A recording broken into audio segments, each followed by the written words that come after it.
Pessoal, boa noite. Consegue me ouvir? Se sim, dá um oi aí para a gente iniciar a aula. Boa noite. Boa noite. Então, ok. Então, tá tudo certo, então.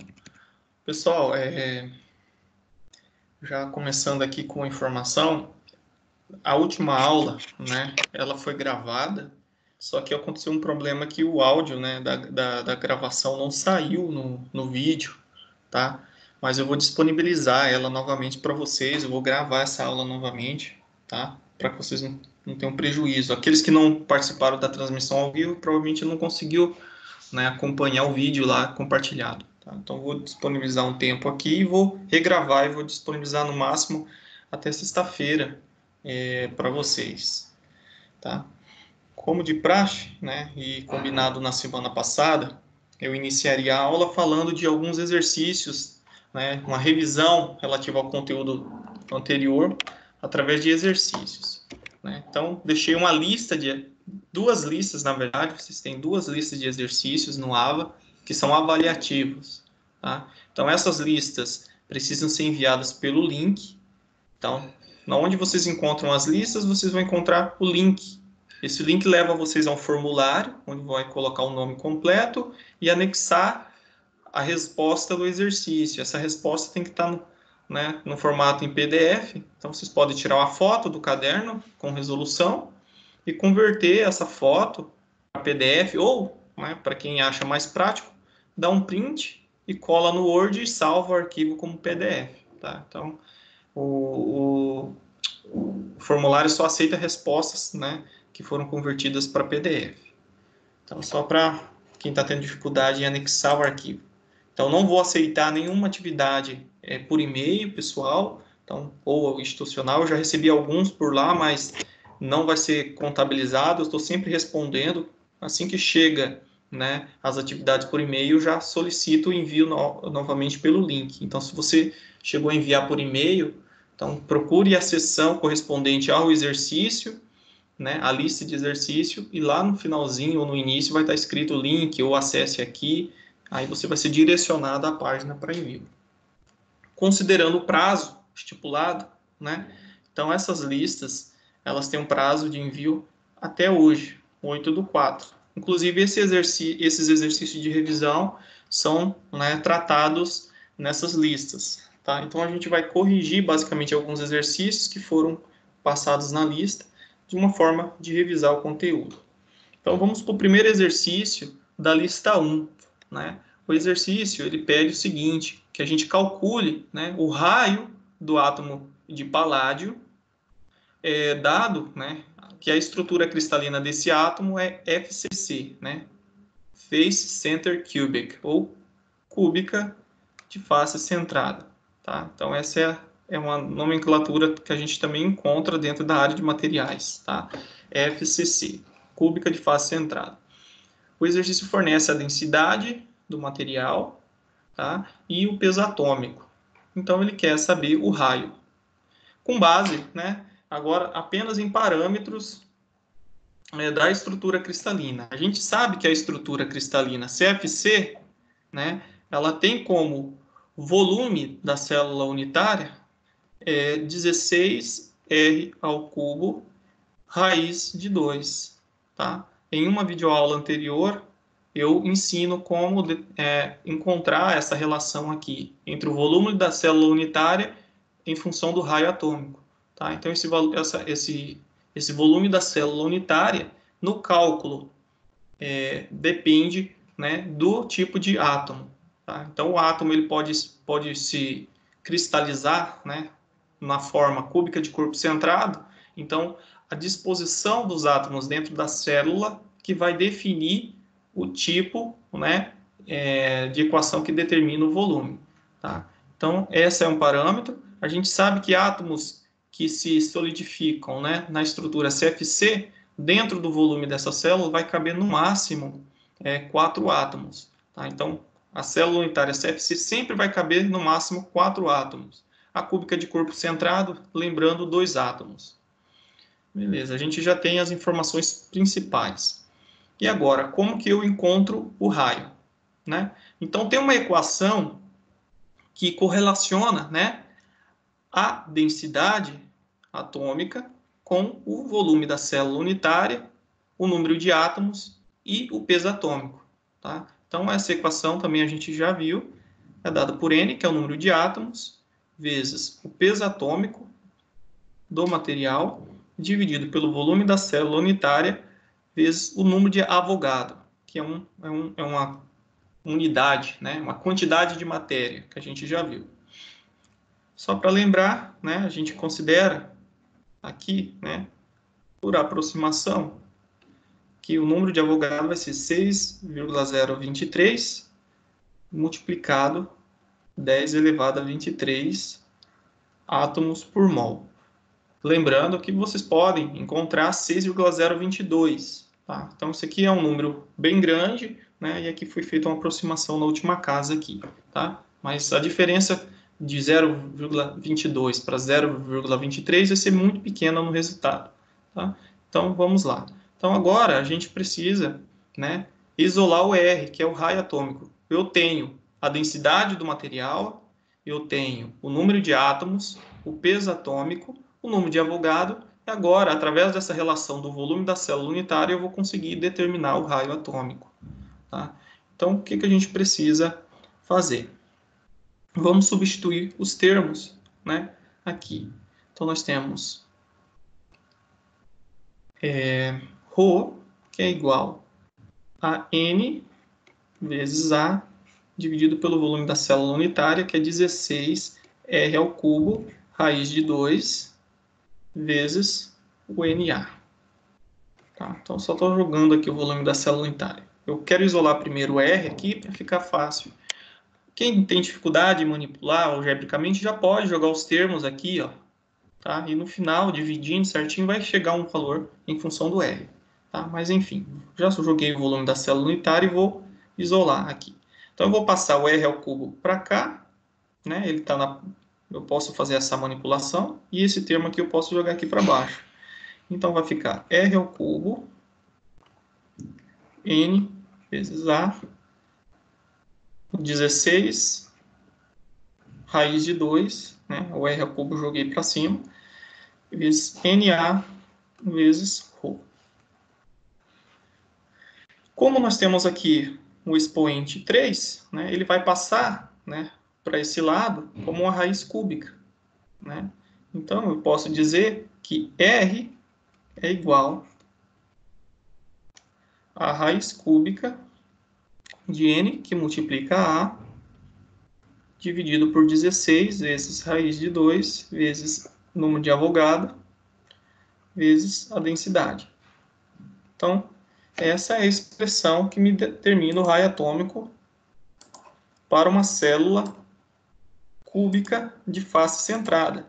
Tá? Então, isso aqui vocês podem, sempre que vocês souberem já o tipo, né, de estrutura cristalina do material e que pergunte o raio atômico, se for cúbica de face centrada, é só substituir os valores dentro dessa equação que diretamente você já encontra o raio atômico.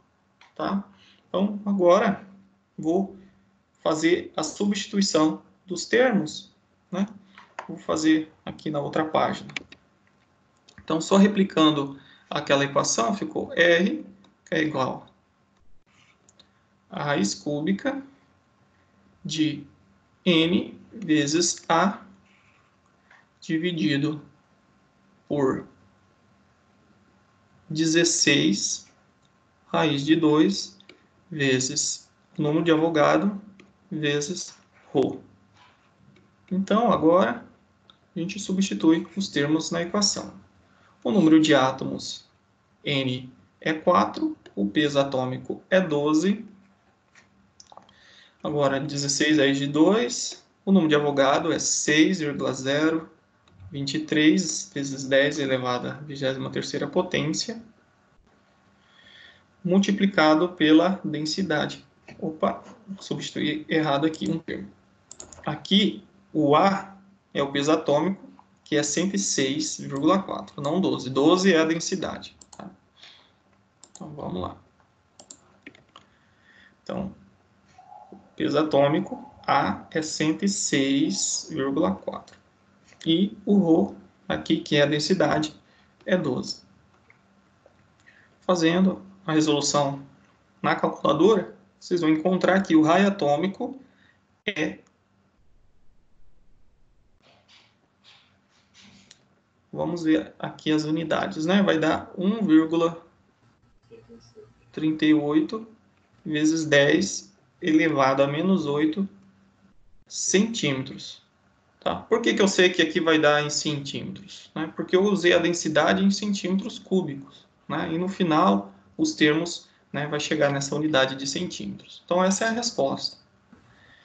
Se eu quiser converter isso aqui para nanômetros, né? No exercício não pede, se você chegar nessa resposta já está ok.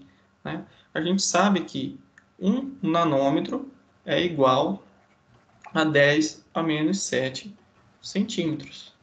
Tá? Então, se eu quiser saber o raio em nanômetros, basta multiplicar isso aqui por 10 elevada a sétima.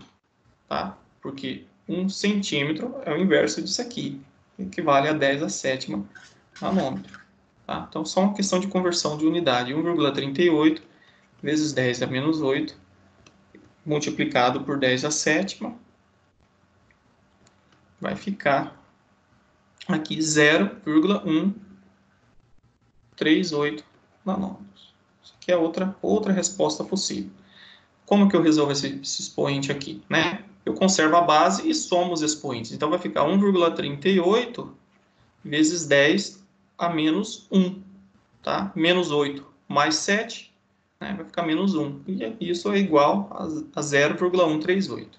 Então, essa é a resposta da questão 1. Alguma dúvida, pessoal?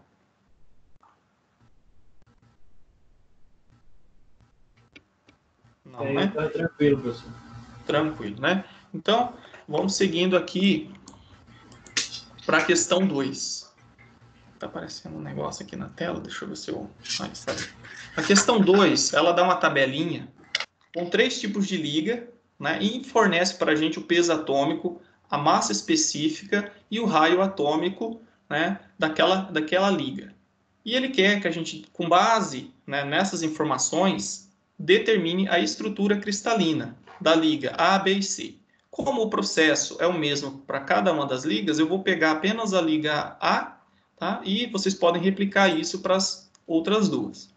A gente vai precisar, né, para cada uma dessas 3 ligas, né, a gente vai fazer por tentativa e erro, usando o quê? A equação da densidade atômica, N vezes A, dividido pelo volume da célula unitária, vezes o número de Avogadro. Tá? Então, por tentativa e erro, eu vou substituir os parâmetros. Né? Por exemplo, da cúbica simples, por exemplo, aqui quais são os parâmetros da célula unitária? O número de átomos e o volume da célula unitária. Tá? Então, a gente sabe que o volume da célula unitária, para esse tipo de caso aqui, cúbica simples, é A ao cubo. Né? A equivale a 2R para cúbica simples. Então, vai ser 2R ao cubo. Ou seja, o volume da célula unitária vai ser 8R ao cubo. Tá? E quantos átomos cabem dentro dessa célula unitária cúbica simples? Um átomo. Tá? Então, esses são os parâmetros que a gente vai estar jogando aqui. Quando, né, o resultado, né, dos parâmetros coincidir com a massa específica fornecida na tabela, a gente diz que aquela liga, né, ela tem a estrutura cristalina na qual a gente utilizou os parâmetros. Então, a massa específica ou densidade é o nosso ρ. Então, vamos fazer para ligar considerando os parâmetros da cúbica simples. Se o valor for diferente, a gente vai ter que repetir os equacionamentos usando os parâmetros para a cúbica de corpo centrado e depois, se não, para CFC. Tá? Então, é um processo de tentativa e erro. Pois não. A única maneira de conseguir responder isso era por tentativa ou erro, até achar qual que é o correto? Não tem uma maneira direta? Não tem. O que acontece na prática, né? Os pesquisadores, eles têm formas de determinar a massa específica do material por meio de experimentos, né, experimental, ou, né, assim, vamos voltar ao contrário. Eles determinam a massa específica do material experimentalmente, é o que está aqui. Só que, para que você consiga definir que tipo de estrutura cristalina que o material tem, eles têm que aplicar técnicas que a gente chama de técnicas de cristalografia, que é um pouco mais complicado. Então, o que eles fazem? Define a massa específica do material por um experimento simples em laboratório e depois realiza esse procedimento, tá? Por tentativa e erro. A partir do ponto que a massa específica é determinada em laboratório coincide com essa, utilizando os parâmetros da célula unitária, aí ele define. Então, é por tentativa e erro mesmo, tá? Então, assim, essa é a dinâmica. Então, vamos lá. Então, considerando aqui os parâmetros iniciais para cúbica simples, a gente vai fazer a substituição. Então, nós vamos manter a densidade aqui, a massa específica ou densidade como incógnita, e vai substituir os valores. O N é 1, o peso atômico é fornecido, 77,4, o volume da célula unitária é 8R ao cubo, ele fornece o raio atômico, então já fica fácil, 0,125 nanômetros. Lembrando que a unidade de medida da massa específica está em centímetros cúbicos. Então, vamos converter isso aqui para centímetros. Lembrando lá, né, que 1 nanômetro é igual a 10 a menos 7 centímetros. Então, a gente só multiplica, né, esse valor de raio atômico por 10 a menos 7 e está feito. Tá? Então, vou apagar aqui só para ficar fácil. Vamos lá, 0,125 vezes 10 a menos 7, que vai ficar em centímetros. Então, vamos jogar os valores nas unidades aqui correspondentes. Que vai ser... isso aqui também é igual, né? A gente pode converter usando a notação científica, desloca uma vírgula para cá e esse expoente fica menos 8. Então, vai ficar 1,25 vezes 10 a menos 8 centímetros. É a mesma coisa. Então, vamos lá. 1,25 vezes 10 a menos 8.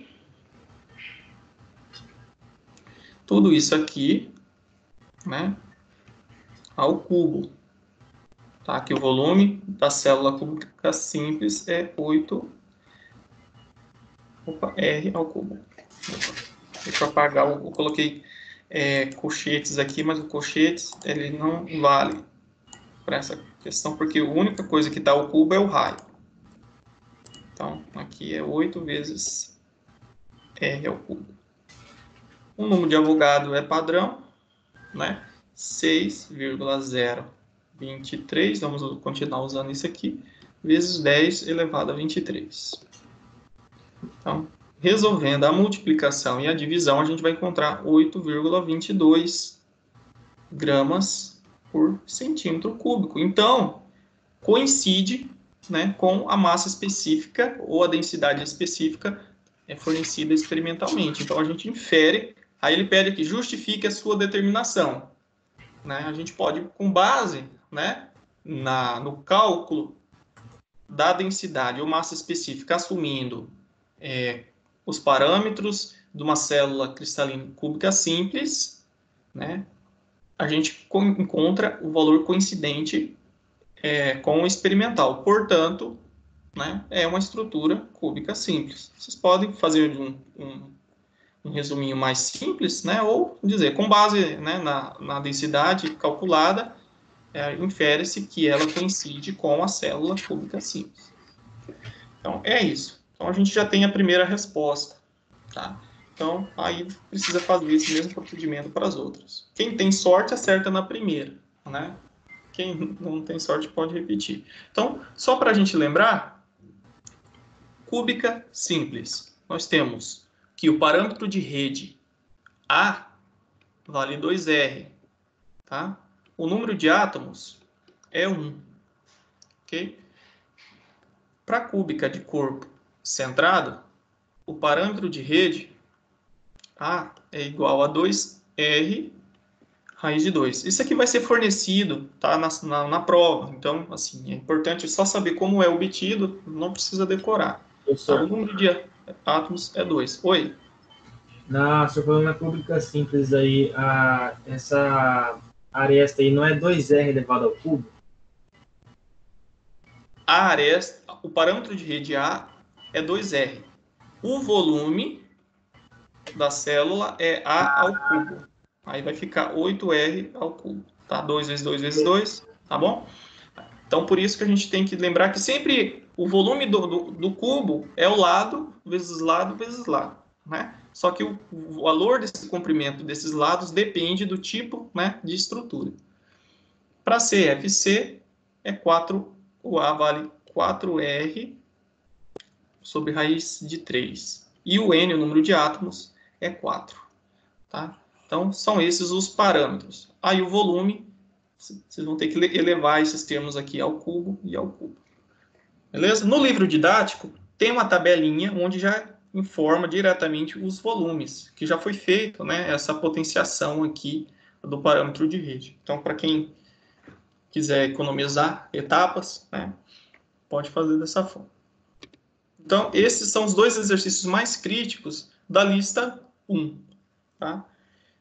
Vou falar agora a respeito da lista 2. A lista 2, ela traz, né, para a gente determinar as coordenadas de ponto dos átomos que se encontram, né, quer que vocês determinem quais são as coordenadas de ponto dos átomos dentro de uma célula CCC e CFC. Né? Então, tem átomos aqui, aqui, aqui, e as coordenadas. As coordenadas de ponto é super simples de determinar. Né? Então, imaginemos, né, esqueça os planos que estão desenhados nesse exercício, que isso aqui é outro exercício, mas esse, só para a gente falar do primeiro. Então, se eu quero determinar a coordenada que identifica esse átomo aqui, né, na célula. Então, a gente vai determinar um sistema de origem, né, do sistema de coordenadas, 0, 0, 0. Vamos dizer que esse é o ponto 0, 0.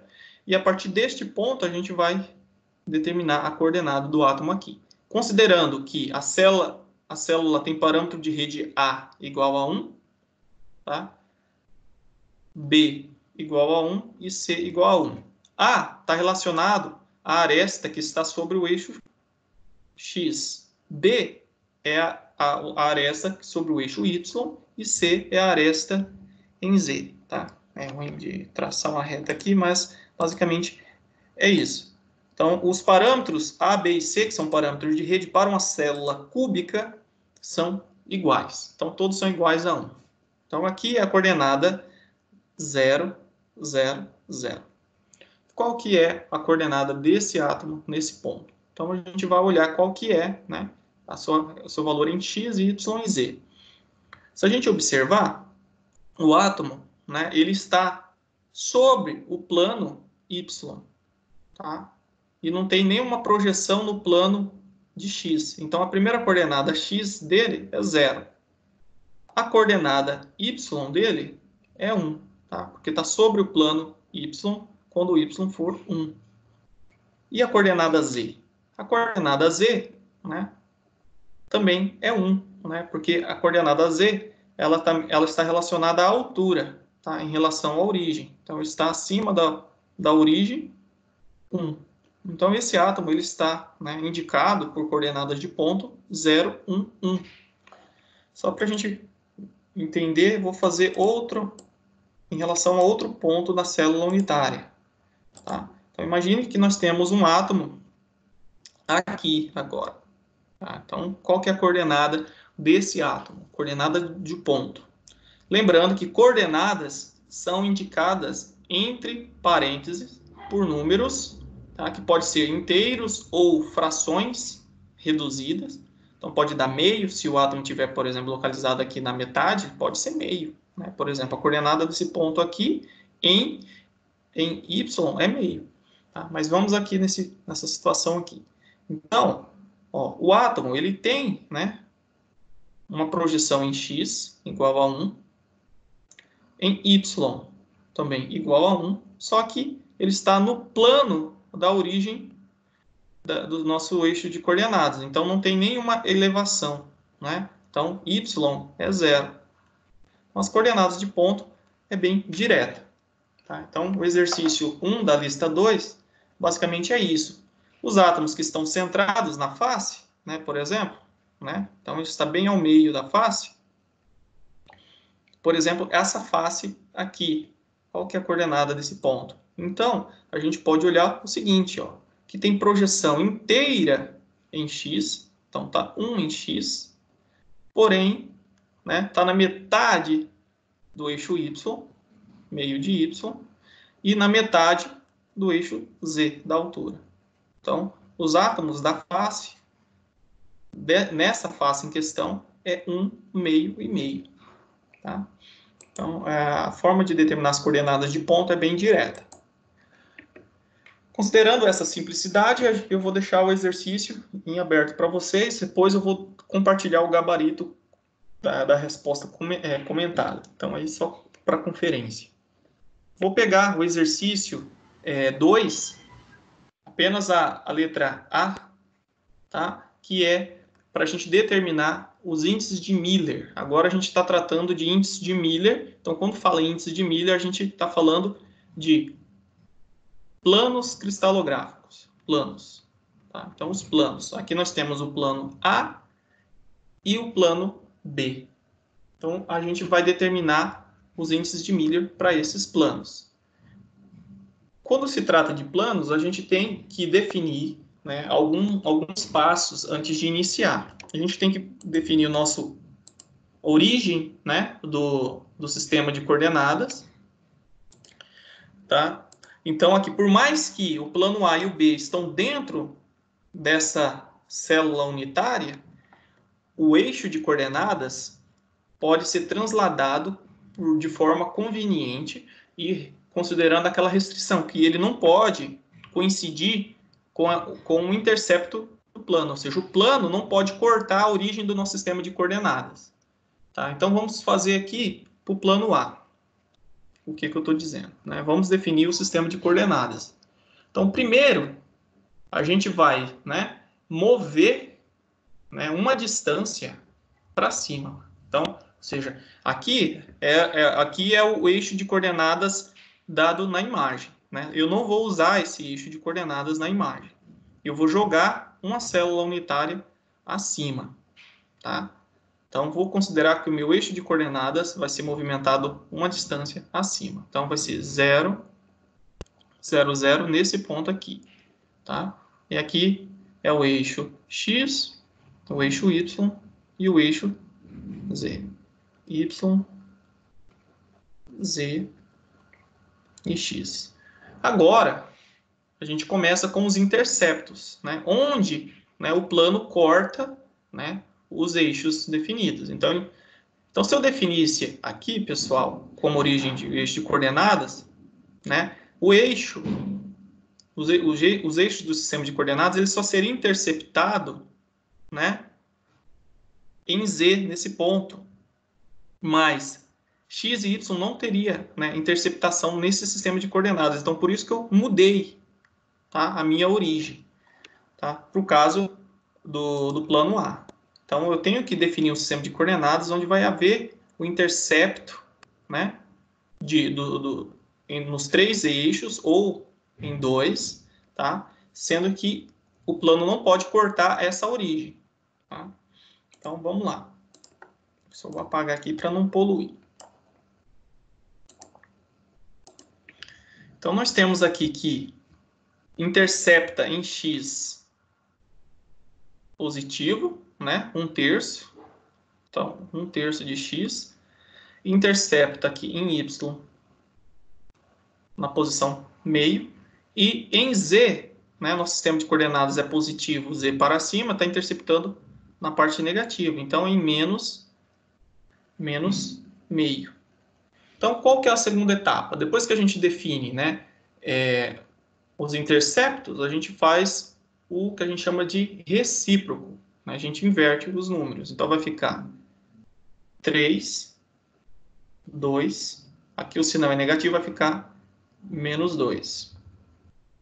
Tá? E Estes são os índices de Miller que representam o plano A. Tá? A gente inverte, né, faz o recíproco e coloca entre parênteses também. Então, planos são representados entre parênteses. Na prova, pode cair exercícios onde vocês precisam indicar os planos cristalográficos e representar, né, na forma dos índices. Então, se vocês colocarem esses índices entre colchetes, vocês estão indicando direções e vai estar errado o exercício. Tá? Então, preste atenção. Planos entre parênteses, direções entre colchetes. Tá? Então, essa é a anotação. Se, por exemplo, né, eu tivesse o plano A como intercepto 1/6, meio e menos meio, eu faria o recíproco. Né? Eu teria 6, 2 e menos 2.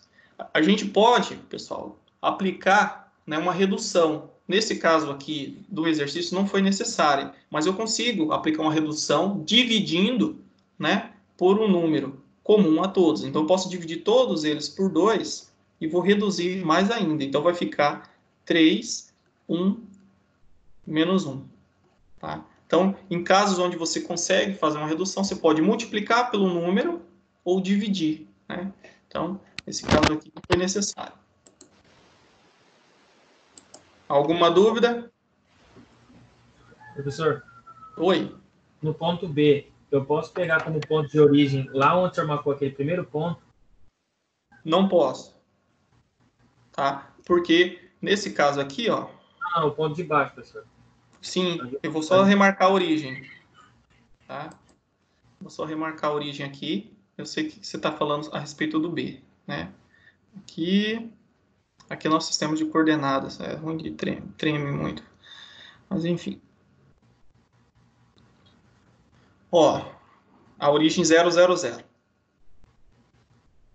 Seu plano, ele continua aqui, ó. Tá para baixo. Ó. Tá para baixo. O seu sistema de coordenadas está aqui em cima. Então, ele continua aqui, ó. Também, ó. Pro infinito, tá?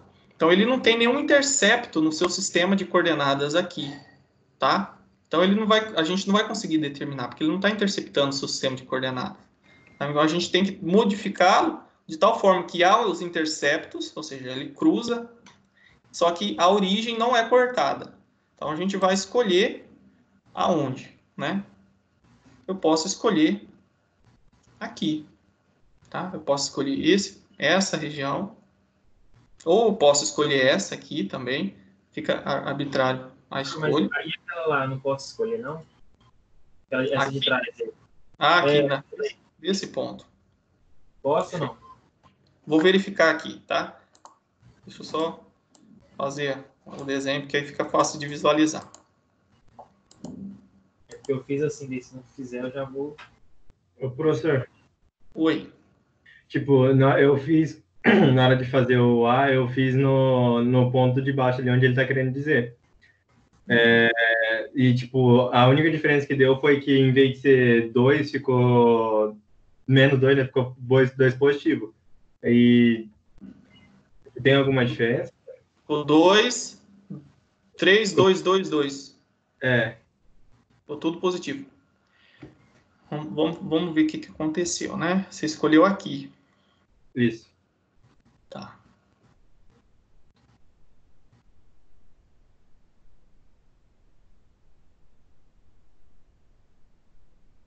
Não. Sabe o que acontece? Quando a gente transladou o sistema de coordenadas, você está indicando uma família. Quando a gente tem planos, né? Você está indicando uma família. Família a gente representa, né? Entre chaves 3, 2, 2. Que inclui dentro dessa família os planos 3, menos 2, 3, 2 negativo e tudo positivo. Então, isso é uma família. Tá?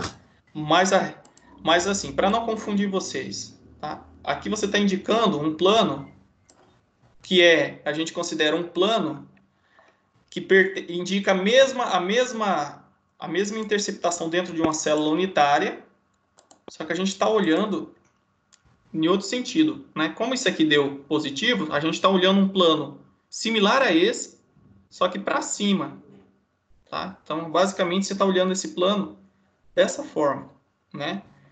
Dentro dessa célula unitária, ele está para baixo, né? Então, para você representar de forma... Esse plano 3, 2, 2 é idêntico ao plano 3, 2, menos 2, né? Só que cristalograficamente, eles têm o mesmo significado, tá? O mesmo significado. Mas se eu quisesse enxergar dentro dessa célula unitária aqui a posição Y tá para baixo, né? O sinal é importante, tá? Não está errado, mas ele não está indicando o plano dentro dessa célula unitária, mas fisicamente ele tem a mesma função, né? Então, se você quiser medir a propriedade no plano 3, 2, 2 e 3, 2, menos 2, teria a mesma resposta do material, tá?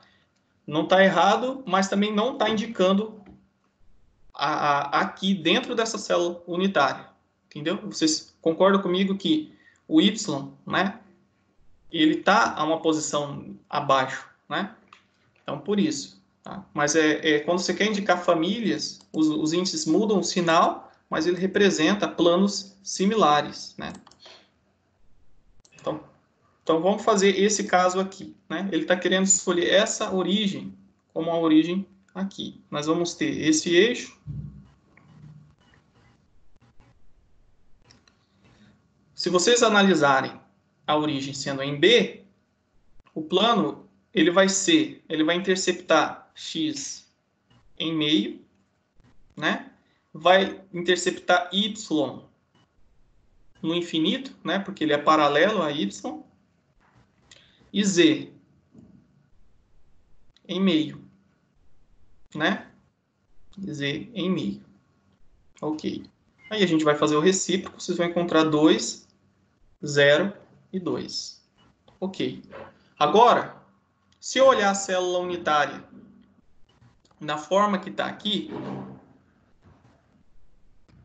a gente considera esse plano, né? Considerando a origem aqui. Agora vamos considerar a origem no ponto aqui, em x. Que plano vai interceptar agora? X. Agora x tá negativo, tá para cá. Então vai interceptar x em menos meio. Y continua não sendo interceptado, né? O plano está descendo aqui a célula unitária no infinito. Y continua sendo... Z continua sendo meio, né? Aí a gente vai ter menos 2, 0 e 2. Professor, então nesse caso eu posso usar tanto o ponto de origem lá em B, tanto o ponto de origem aqui em X, né? Sim. Vocês podem. Tá? Porque não vai ultrapassar para outra célula, né? Isso, vocês podem. Vocês podem encontrar tanto por X, só que vai mudar o sinal, né? O sinal vai representar plano. O que acontece? Quando vocês transladam, né, a origem, vocês precisam, por exemplo, num trabalho, assim, dentro da área de ciências dos materiais, se vocês estivessem estudando o material e fossem indicar o plano, aí vocês teriam que referenciar qual que foi, né, a origem do seu sistema de coordenadas. Mas, fisicamente, eles têm o mesmo significado. Então, na hora que vocês... Não sei se você já enviou o seu exercício, indica a origem, tá? Se foi a origem aqui ou essa origem aqui. Ambas são válidas, indicam o mesmo plano, né? Só que, claro, são planos simétricos. Esse plano aqui, ó, quando a origem é B,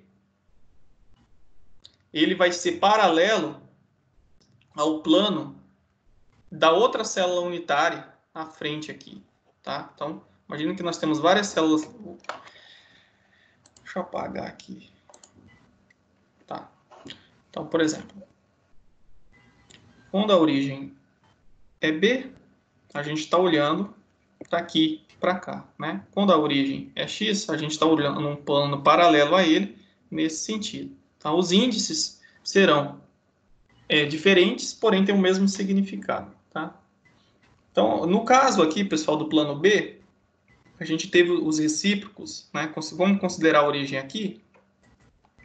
Ficou menos meio para x, infinito para y, né? E positivo em z. Ficou, né, o recíproco 2, 0 e 2. Opa, negativo. Nesse caso, origem aqui. A gente pode ainda reduzir isso aqui. Tá? A gente pode dividir tudo por 2. Se a gente dividir tudo por 2, a gente pode representar isso como sendo, né, menos 1, 0 e 1. Tá? Então, esses índices aqui são equivalentes a esse. Tá? Que, por sua vez, é paralelo ao plano 202, que é o que vocês encontraram aqui, nessa origem. Beleza? São planos equivalentes, só que são paralelos. Então, se vocês me derem essa resposta e essa, tá ok. O que não pode acontecer é você vir aqui, ó, e dizer que esse é o seu sistema de coordenadas, tá? Então, se vocês considerarem esse ponto, aí seu plano está sendo interceptado na origem. Agora, se eu escolher aqui, aqui, ou aqui, ou aqui, tá valendo, tá? Ok? Beleza, entendi. Valeu. Bom, agora nós estamos aí 7h40. A partir de agora a gente começa a aula efetivamente da disciplina, tá? Então, até 7h30, 7h40 a gente combinou que teria uma revisão e um tirar dúvida. Se vocês não tiverem mais nenhuma dúvida, eu vou começar a aula. Então, quem quiser comentar ou tirar alguma dúvida, estou à disposição. Ô, professor, Oi. eu queria que o senhor... depois vai ter revisão os exercícios comentados, não vai ter? Como assim? É que eu queria entender o número, a questão 3, que eu não consegui entender muito bem como tinha que ser feito. A questão 3 de qual lista? 1? Da segunda lista. Deixa eu ver se eu abro aqui a lista. Aquele exercício ele é bem simples. Mas vamos ver aqui se eu acho.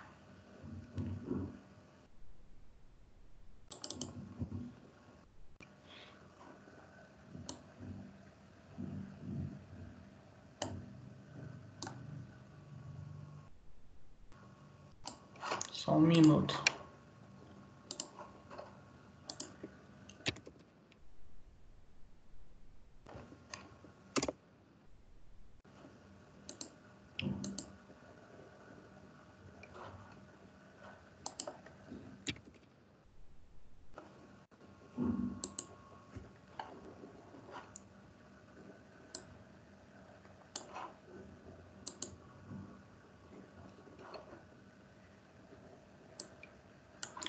Vou compartilhar aqui agora a tela do...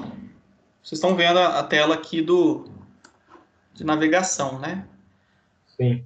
Quais são os índices que descrevem a direção de um vetor que passa do ponto 1/4, 0 e meio para o ponto 3/4, meio e meio?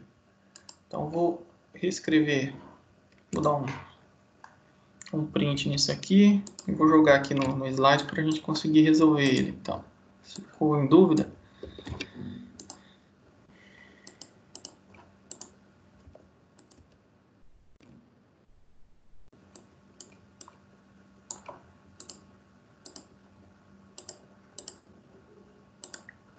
então eu joguei aqui a projeção para a gente entender. Então ele está dizendo aqui, né? Ele quer saber os índices. Os índices são os índices de direção. Então a gente vai indicar entre colchetes. A gente lembra lá que uma direção, né, é representada por um vetor, e esse vetor tem a coordenada, né, que é do ponto de origem desse vetor até o ponto final. Então, o que o exercício ele te deu já foi, né, as coordenadas do ponto de origem 1/4, 0,5, está relacionado a esse ponto, e as coordenadas aqui, né, da extremidade do vetor. 3/4, meio e meio. Ok. Então, o que a gente tem que fazer? Lembrando lá, para indicar uma direção, a gente subtrai as coordenadas da extremidade pelas coordenadas da origem. Então, vai ficar 1/4. Vamos colocar aqui para x, y e z para ficar fácil. 1/4 menos 3/4, tá? Que vai ficar igual a menos 2/4. Aí a coordenada aqui em z, que é 0, menos... Opa, é o contrário, tá? O contrário aqui. É a coordenada... Opa! Vamos fazer de novo aqui. 3/4, meio e meio. Aqui é 1/4, 0,5. Então, se a gente subtrair, vai ficar 1/4, né? Opa, é o final menos o início, perdão. É 3/4 menos 1/4. Isso aqui para x, né? Então, conserva aqui, né? Então, o mesmo denominador. 3 menos 1 vai ficar 2, que vai ser meio, né? E em y é meio menos 0. Meio menos 0, que vai ser meio. E em z é meio menos meio. Meio menos meio, que vai ser 0. Então, a gente vai ter 1 sobre 2, 1 sobre 2 e 0.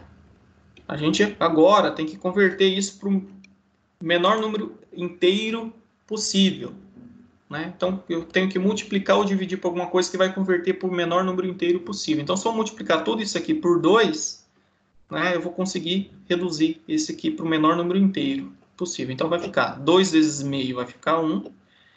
1 e 2 vezes 0 é 0. Então, essa é, né, a resposta. Tá? Então, o exercício, basicamente, ele só te deu já as coordenadas. Ficou claro? Professor, no caso, assim, eu mandei a lista, mas essa daí eu errei feio. A lista já encerrou ou vai entregar de novo? Não se preocupe com o que você errou, tá? Eu estou avaliando a tentativa em fazer o exercício. Se você entendeu agora, tá? Então, tá valendo.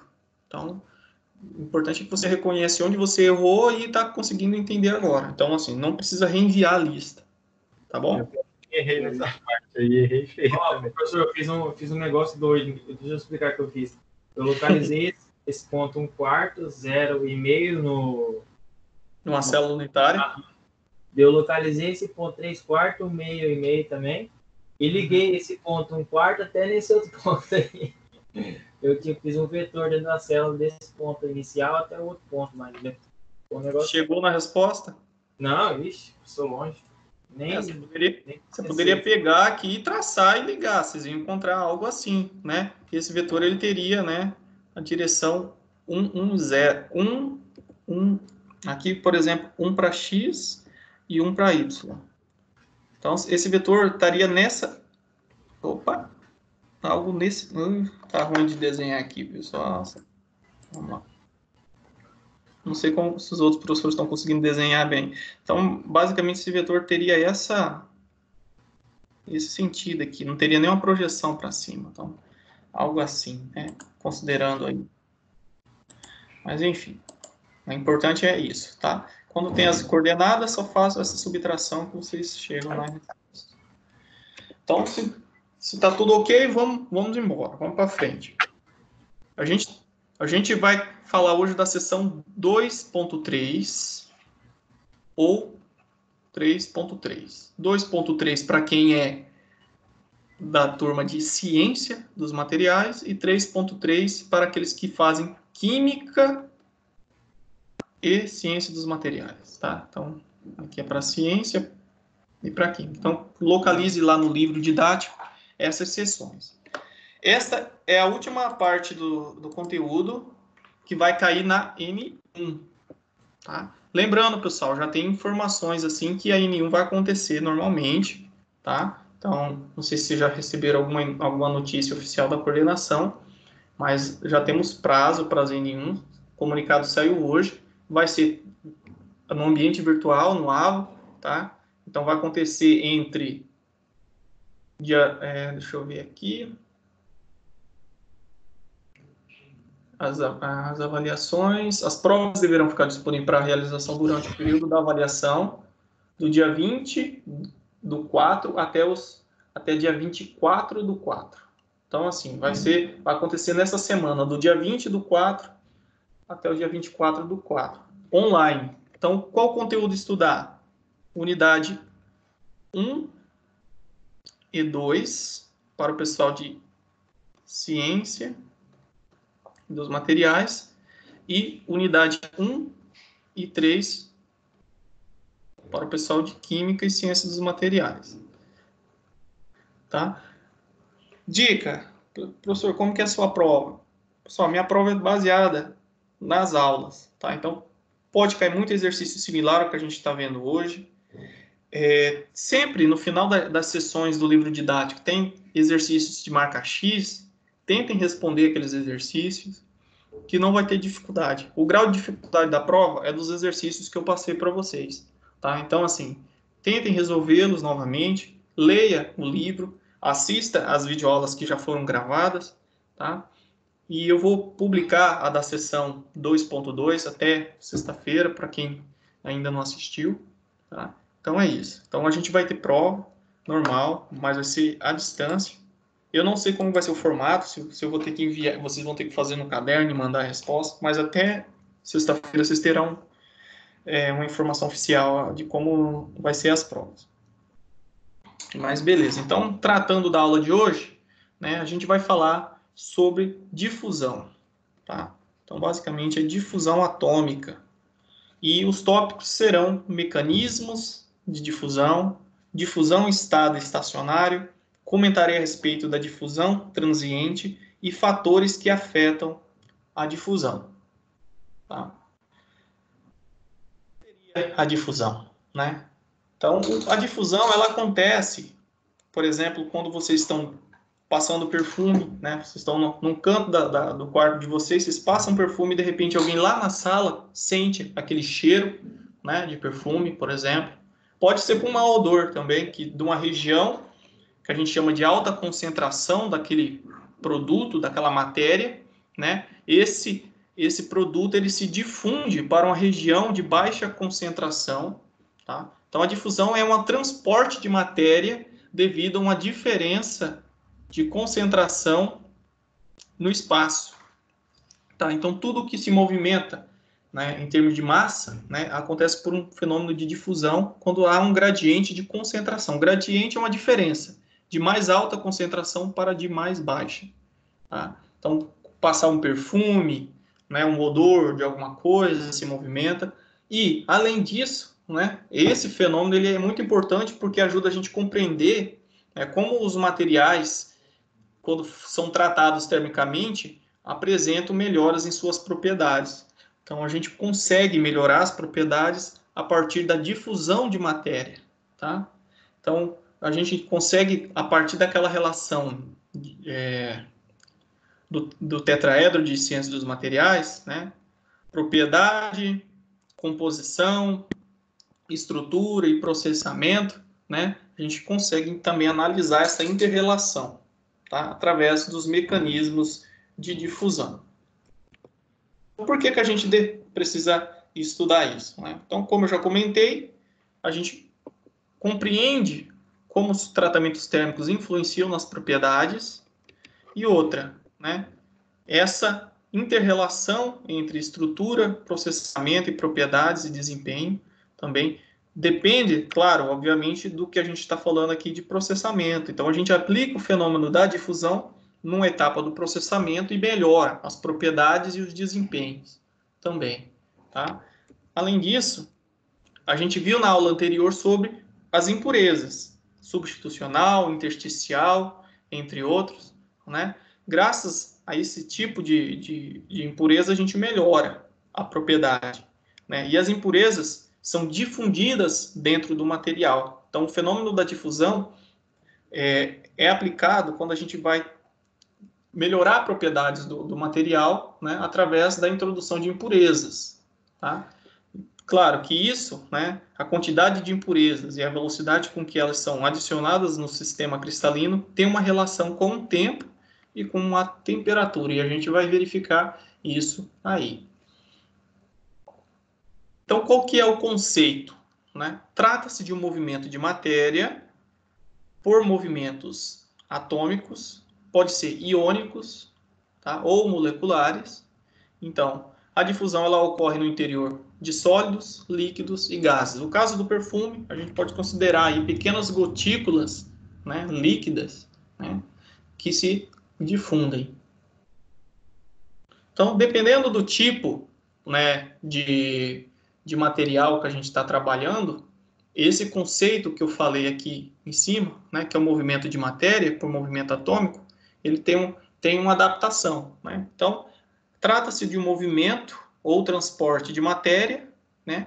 Aí, no caso de movimento atômico, eu uso para metais, movimentos de íons, quando a gente trata de cerâmicas, e movimento de macromoléculas de polímeros. Tá? E, para que haja a movimentação de um átomo para outra região, ou de um íon para outra região, tem que haver, né, uma diferença de concentração no espaço, vou colocar aqui dx, e também da temperatura, uma diferença de temperatura que influencia nesse fenômeno. Tá? Então, o calor, né? O que é calor? Calor é uma energia térmica em trânsito. Mas se você tem um copo aqui que está aquecido, né? Então ele está sobre a mesa, ele está quente. Vocês vão perceber que com o passar do tempo esse copo vai ficando mais frio, né? Então perde calor para o ambiente, né? Então, para que haja o calor, tem que haver o quê? Uma diferença de temperatura. Então, isso explica a transferência de calor. Agora, se você borrifa perfume aqui, né? Para que haja a difusão para cá, para essas moléculas de perfume vir para cá, tem que haver uma diferença de concentração de perfume. Aqui tem muito perfume, aqui não tem, e vai haver essa difusão. Tá? Então, é um transporte de matéria por movimento atômico que depende do gradiente de concentração e temperatura. Então, aqui nós temos outro exemplo. Né? A figura ela apresenta aqui um fenômeno da difusão, tá? Que acontece no líquido. Então, nós temos aqui um corante roxo e aqui nós temos pode ser a água, né? E a gente pinga aqui uma gotícula de água. Né? E inicialmente a água ela começa, né, a ficar, ela inicia agrupada, né, e depois, né, todas elas se movem e com o passar do tempo, né, essas partículas irão, né, diluir, né, se concentrar em todo o líquido aqui, né? E a gente percebe que não há necessidade de movimentar com uma colher alguma coisa aqui, né? Por gradiente de concentração, né? As moléculas desse corante, aqui nessa imagem de baixo, começam a se difundir para a região de mais baixa concentração. Tá? Então, esse aqui é um exemplo do fenômeno da difusão. Onde eu aplico, né, esses conceitos? Filtros para purificação de gases e líquidos, tá? Aplica esse conceito. Modificação superficial de peças. Aqui nós temos peças metálicas que estão sob um tratamento termoquímico, né? Aqui, se eu não me engano, nitretação, né? Então, está colocando nitrogênio aqui na superfície. Então, aqui nós temos um plasma que é fluorescente. Então, o nitrogênio ele vai penetrando, vai difundindo, né, dentro da peça. A peça ela tem baixa concentração, então esse gradiente, claro, com a aplicação também de uma pressão, força o movimento ou a difusão para dentro. Os materiais semicondutores, né, as dopagens que acontecem, ou seja, você vai inserir, né, um elemento químico estranho na estrutura cristalina, Então, isso acontece por difusão. Por exemplo, o boro o átomo de pureza dentro da rede cristalina do silício. Então, isso a gente consegue melhorar ou controlar propriedades elétricas produzindo, né, um semicondutor, além de processos de sintetização diversos. Então, é um fenômeno muito importante dentro da engenharia, que explica, né, aplicações das mais diversas. Então, para a gente entender como acontece isso, né, tem que haver uma diferença de concentração. Quando se olha líquidos e gases, é fácil, né, a gente verificar, né, as moléculas indo de uma região para outra, né, porque ali é livre, tem um espaço muito livre. E nos sólidos, isso também acontece, tá? Então, a gente tem nos materiais sólidos o mesmo fenômeno, só que não é tão simples de observar na temperatura ambiente, tá? Então, a temperatura ela tem uma influência muito, muito grande nesse processo. Então, aqui nós temos um par de difusão. O que é um par de difusão, né? É quando duas superfícies, por exemplo, barras de materiais metálicos distintos, são colocadas em contato íntimo. Então, aqui nós temos uma barra de cobre e uma barra de níquel. A temperatura ambiente, né? Eles estão em contato aqui, tá? Então, a gente olha agora dentro da estrutura cristalina. Então, cada bolinha dessa é um átomo, né, de cobre, em vermelho e em amarelo de níquel. Aqui a gente está olhando, né, qual que é a concentração, por exemplo, do material em função da posição. Então, se a gente olhar nesse ponto aqui, 100%, né, nessa região aqui, a gente está olhando aqui a concentração do material. A gente percebe que em vermelho essa linha indica a concentração de cobre e essa linha pontilhada aqui a concentração de níquel, em função da posição. Então, a gente olha aqui, sem nenhum aquecimento, né, a gente percebe que a concentração de cobre é 100% e de níquel é 0. E a gente parte para essa região que é a interface, né? A interface tem 0% de ambas as espécies metálicas. E à medida que a gente vai vindo para a barra de níquel, a gente percebe que 100% de concentração de níquel.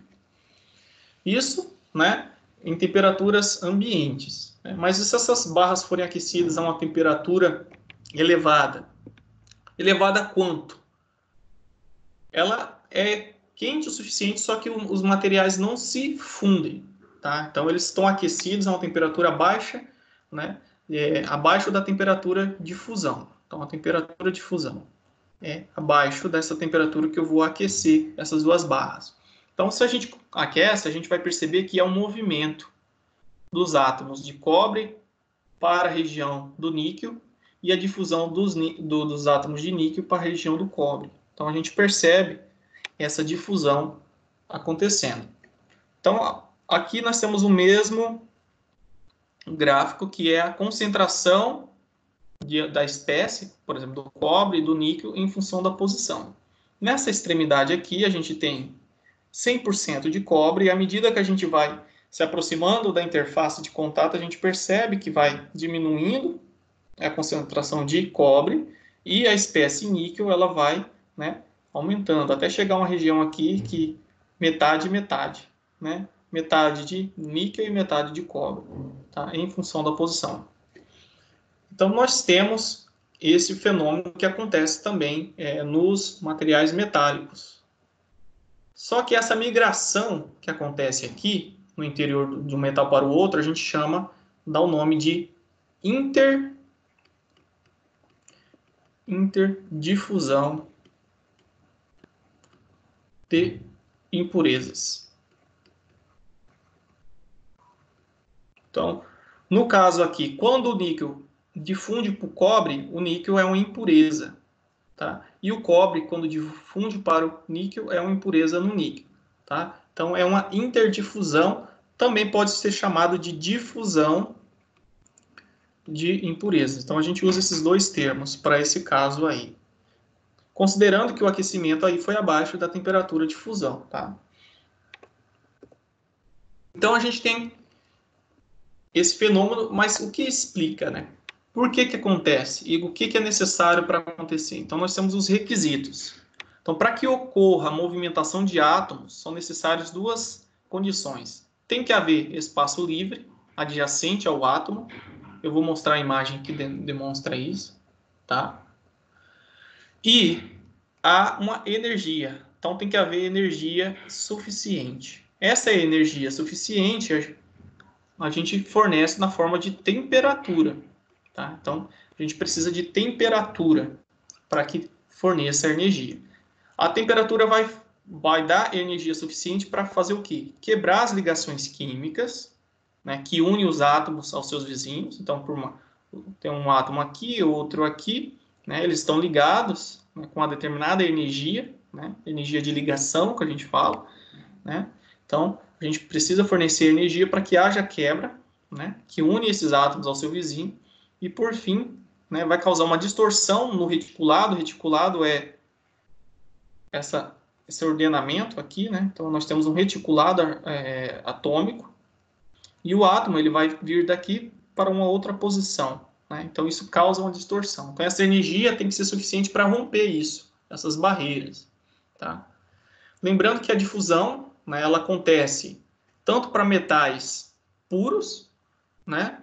Por exemplo, tem uma barra de cobre pura e acontece a difusão dentro do cobre, ou também, como eu mostrei anteriormente, para metais diferentes, tá? Então, a gente precisa entender que quando a gente chama, né, de átomos puros, então tem uma barra de cobre aqui, encosta outra barra de cobre e aqueço, a gente vai ter a difusão de impurezas. Nesse caso não, né? A gente vai ter um fenômeno que a gente chama de autodifusão, tá? Autodifusão. Autodifusão, auto é o termo que relaciona que é o próprio material difundindo dentro dele mesmo, né? Aí a gente viu lá na aula anterior que isso é possível graças ao quê?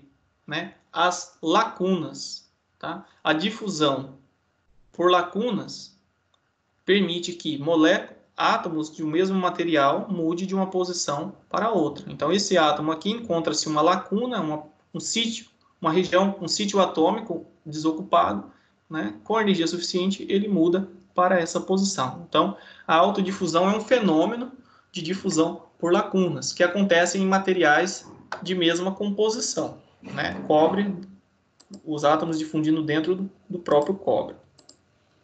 Então, nós temos a difusão que acontece pelas lacunas e também a difusão que acontece nos interstícios, tá? Então, ambas necessitam de espaço livre para acontecer e de energia suficiente, tá? Para quebra das ligações químicas. Então, a difusão por lacuna, como tinha já representado, né? Nós temos esse átomo aqui. Antes da difusão, eu fornecia energia suficiente, ele veio para cá. Então, onde existia um átomo, agora se formou uma lacuna, e onde era lacuna, nós temos o átomo. Então, há um deslocamento, tá? Tanto de átomos como de lacunas. Tá? Então, a gente fala que as lacunas se movimentam também. Tá? Esse átomo pode vir para cá e a lacuna vir para cá. Então, é assim que há a difusão por lacunas. Outra coisa que a gente já viu na aula passada, né, é que as lacunas aumentam com a temperatura, né? Então, a gente viu lá pela equação de determinar qual que é a quantidade, né, de lacunas geradas a partir do aquecimento do material. Então, a gente consegue melhorar a difusão a partir do momento que a gente aumenta a concentração de lacunas, que é um defeito na rede cristalina, né, que é a ausência de átomos ali, tá? Então, a gente consegue melhorar isso, a difusão por lacunas. Já comentei, né? Quando átomos hospedeiros se difundem, hospedeiro é aquele que tem maior quantidade, né? Se muda de posição, a gente chama de autodifusão. Quando é uma impureza, né? Cobre se movimentando no níquel, por exemplo, a gente chama de uma interdifusão, né? Interdifusão. E auto é conta do próprio material, tá? Esses termos, pessoal, é importante vocês associarem. Inter é impureza, material diferente. Inter, tá? O próprio material se difunde nele mesmo. E o intersticial, né? Nós sabemos que a rede cristalina tem espaços vazios, né? Porque os átomos, eles têm uma distância entre um do outro, porque se os átomos não tivessem essa distância, eles teriam interferências, né, das suas órbitas, né? E isso geraria uma força repulsiva e os materiais não se formariam, né, na forma de sólidos. Então, esse espaço que existe, né, entre um átomo e outro, a gente chama de interstício, né? E nesses interstícios, a gente pode, né, colocar impurezas. Essas impurezas, obviamente, né, têm um raio atômico pequeno o suficiente para caber aqui, né? E essas impurezas se difundem no material. Então, ela se desloca de uma posição para outra. Então, por exemplo, ela estava aqui, ela veio para cá, e assim vai. Então, em metais e ligas, né, a gente chama de difusão intersticial, né, quando essas impurezas de raio atômico pequeno se deslocam dentro do material hospedeiro. Isso aqui pode ser, por exemplo, um átomo de ferro, e aqui nós temos o carbono, tá, no aço. Então, o aço é ferro e carbono, e aqui a impureza intersticial é o nosso carbono, que fica aqui nesses interstícios. Nós temos, por exemplo, outros materiais que se localizam nos interstícios como impureza e se difundem. O hidrogênio é muito comum, tá? E é um problema, né? Porque o hidrogênio, ele entra dentro do material, né, nos interstícios, por ter um raio atômico muito pequeno, ele pode, após o processo de solidificação, continuar ainda se difundindo e gerar microtrincas no material e pode fragilizar, por exemplo, um material metálico. Às vezes é muito perigoso, tá? O carbono, o nitrogênio, o oxigênio são situações de impurezas que se difundem nos interstícios. Agora tem uma pergunta, né? Geralmente a difusão que acontece nos interstícios é muito mais rápida que a difusão por lacunas, né? Interstício, esse átomo vindo aqui para cá. Por lacunas, é esse átomo que está numa posição aqui e ocupar uma região desocupada. Né? Por que que isso acontece?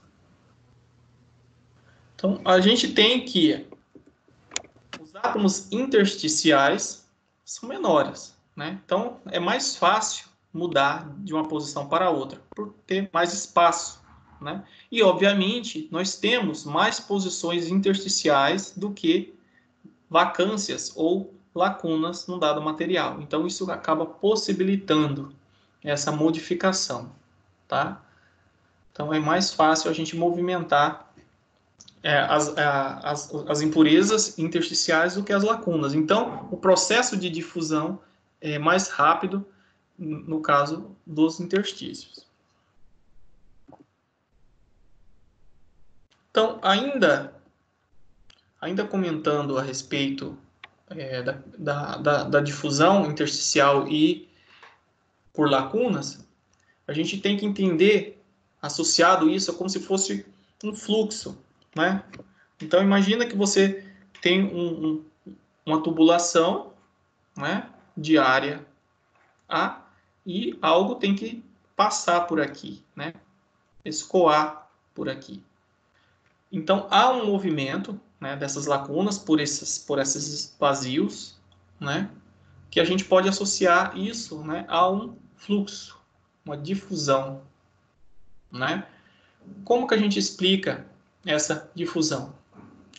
A gente tem que correlacionar isso em termos da energia, né? Então, assim, a movimentação que acontece, né, por exemplo, aqui associando essas pequenas partículas que passam por uma área plana aqui, daqui para cá, a gente tem uma relação que define isso, tá? Só que para que haja, né, essa movimentação daqui para cá, ou seja, da lacuna para desse átomo de impureza para esse interstício, desse átomo para essa lacuna, como eu já comentei, tem que ter energia suficiente, né, para ser capaz de fazer esse salto de posição. Tá? E que energia, quanto de energia, né, para romper isso? A gente denomina essa quantidade de energia de ativação. Tá? Então, a energia de ativação é uma barreira. Tá? A gente chama de energia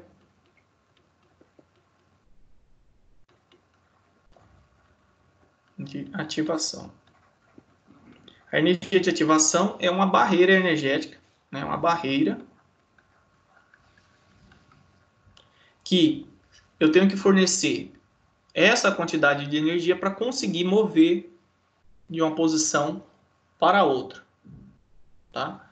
Então, a gente vai entender isso melhor a partir dessa questão de fluxo. Né? Que a gente pode entender fluxo como se fosse a vazão de um determinado produto por uma área. Né? A torneira tem uma vazão, tem um fluxo, ou seja, uma quantidade de água que passa pelo bocal da torneira. Tá? Então, a difusão é um processo, né, que varia no tempo, né, e a taxa em que esses átomos, que pode ser também partículas ou íons, difundem no material, pode ser medida como fluxo. Tá? Então, a gente sabe que a difusão acontece de uma região para outra, né? Então, e que o tempo influencia, e a quantidade de átomos que vai difundir no material a gente pode associar como um fluxo, J. Então, o que é a vazão? A gente, lá, né, nas disciplinas de física e também de mecânica dos fluidos, fluxo é a vazão. Né? A gente chama aqui vazão de alguma coisa, é a quantidade, né, de matéria, por exemplo, vamos colocar assim, quantidade, pode ser em litros, pode ser em quilos.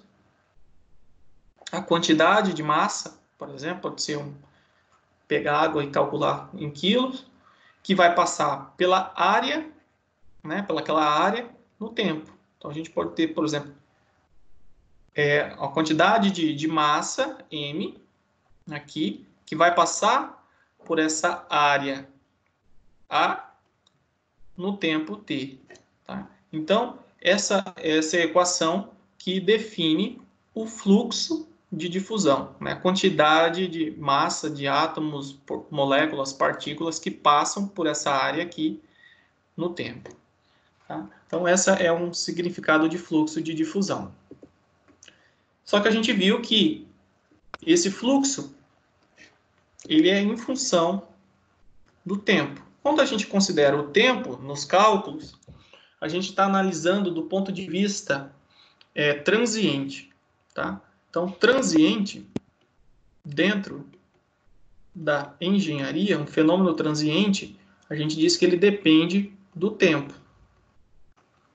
Vocês podem entender, um fenômeno transiente é o aquecimento de uma batata no forno. Né? Vai assar uma batata no forno, vocês observam que se vocês deixarem a batata 1 minuto no forno, só a parte de fora vai estar quente, né? E uma pequena espessura dela vai ter sido aquecida.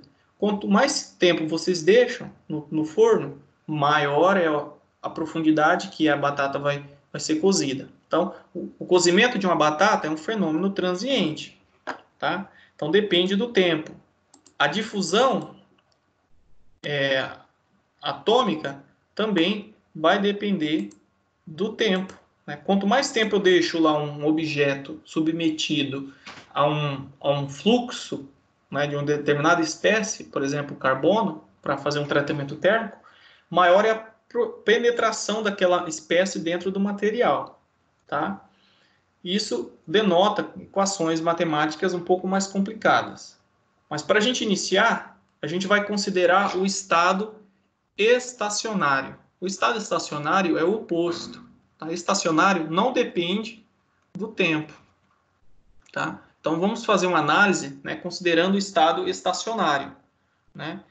O estado estacionário apenas considera, né, que o fluxo de matéria, né, vai variar de uma posição do material para outra, mas não com o tempo. E nós temos essa equação, que é considerada, né, a primeira lei de Fick. Então, a primeira lei de Fick correlaciona, né, que é o fluxo de difusão, correlaciona o gradiente de concentração com a posição, e nós temos uma constante de proporcionalidade D, né? Então, o que essa equação diz, né? Ela diz que a difusão ela vai atingir um estado, né, em que esse J não muda com o tempo. Então, o que eu quero dizer para vocês? Tem uma imagem aqui. Tá? Então, essa aqui é a lei de Fick, vou replicar ela aqui, para ficar fácil de entender. J é igual a menos D sobre dC sobre delta X. A equação diz o seguinte, que esse fluxo aqui é constante no tempo e depende apenas da posição aqui, tá? De uma determinada espécie. Então, aqui dC é o gradiente de concentração, por exemplo, de um determinado átomo, de um determinado material. Então, nós temos essa parede. Essa aqui é uma parede de um vasilhame, por exemplo, né, onde tem um gás. Tá? Então, nós só estamos olhando um pedaço da parede desse vasilhame. Tá? Então, aqui dentro é a parte interna, que está sob uma pressão A constante, tá? Bem alta. E aqui é a parte de fora desse vasilhame. Imagina o botijão de gás da casa de vocês, só para ter uma analogia. Então, tem a parte de dentro, que tem um gás sob pressão, e tem a parte de fora, que está uma pressão B menor. Né? Aqui dentro nós temos o gás, que tem uma concentração Ca. E, né, vai acontecer o quê? Né? Devido à diferença de concentração com o ambiente, região B, né, a gente vai ter aqui, né, um fluxo J, tá? Devido a esse gradiente de concentração dC. Então, dC, para essa situação, é a concentração de fora, tá? Vamos considerar por convenção, né, CB menos CA. Tá? Então, o quanto que vai passar de fora, de dentro para fora, né, depende desse gradiente de concentração aqui, né, a diferença de concentração do gás aqui de dentro para o gás aqui de fora, e também da espessura dx aqui, tá? Mas surge também, né, uma constante aqui, tá? Essa constante a gente chama de difusividade. Difusividade. Essa constante de difusividade, ela vai depender do material da parede aqui, tá?